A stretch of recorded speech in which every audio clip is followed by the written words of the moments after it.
Hello प्यारे बच्चों, let's read the question. The question says density versus internal energy graph of a gas is shown in figure, choose the correct options. है ना, यानी density और internal energy का variation दे रखा है नीचे ग्राफ में। आपको ऑप्शंस बताना है कौन कौन से सही है। चार ऑप्शंस गिवन है। Q B C equals to zero, है ना।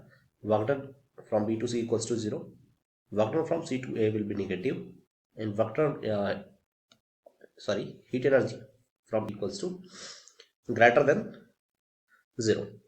W is the work done and Q is the heat energy given to the gas.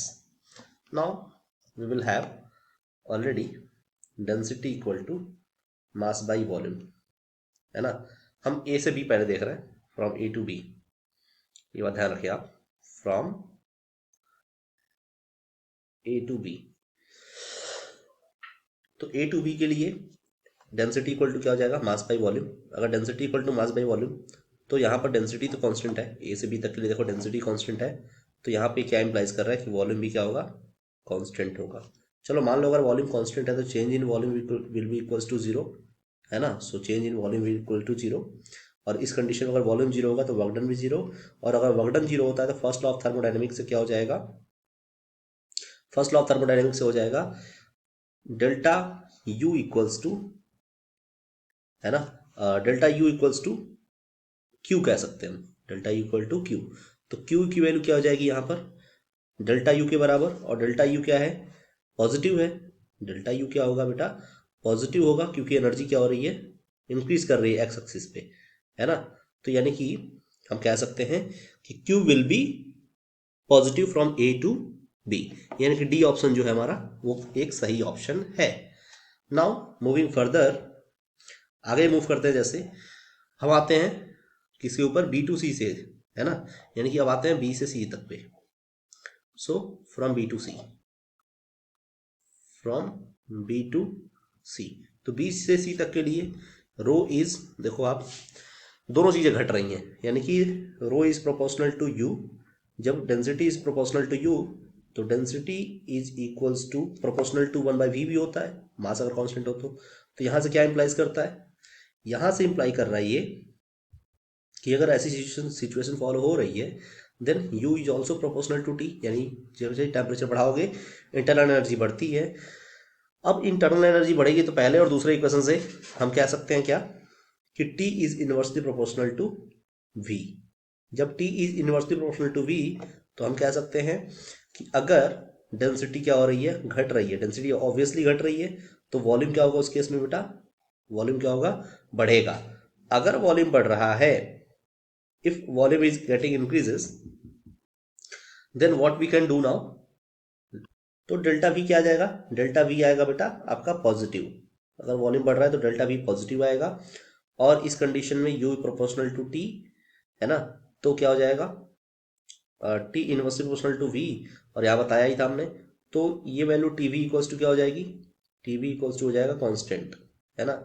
जब T V equals to constant हो गया तो टी की वैल्यू लिख सकते हैं P into V equals to constant. तो यानी पी वी स्क्वायर की वैल्यू क्या आ गई, कांस्टेंट आ गई, P V square equals to constant. अब आपको पता है कि अगर P V square equals to constant तो एक और फॉर्मूला हमें पता है कि P V power X equals to क्या होता है, कांस्टेंट, यानी एक्स की वैल्यू आ गई बेटा 2। जब बेटा x की वैल्यू आ जाएगी 2 तो हमें फॉर्मूला पता है c equal to C V plus R by one minus X. यानी अगर यहाँ से ऑपरेट कर दे तो c की वैल्यू क्या आती है, सी वी माइनस, है ना, R by one minus two, यानी माइनस आर, है ना, आर बाई, हाँ, सी वी माइनस आर हो जाएगा। ठीक है, अब क्या होगा condition, C V does not equals to R, C V R के बराबर तो हो नहीं सकता। ठीक है, for any gas, for any gas, किसी भी गैस के लिए C V does not equals to are.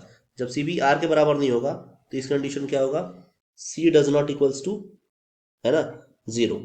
बात समझ आया, जब ऐसी सिचुएशन फॉलो होगी तो C does not equals to zero, and then Q equal to हम फॉर्मूला यूज करेंगे एन सी, है ना, डेल्टा टी। अब इनमें से कोई जीरो नहीं होगा, ना नंबर ऑफ मोल जीरो होगा, ना सी की वैल्यू जीरो होगी, ना टेम्परेचर जीरो होगा।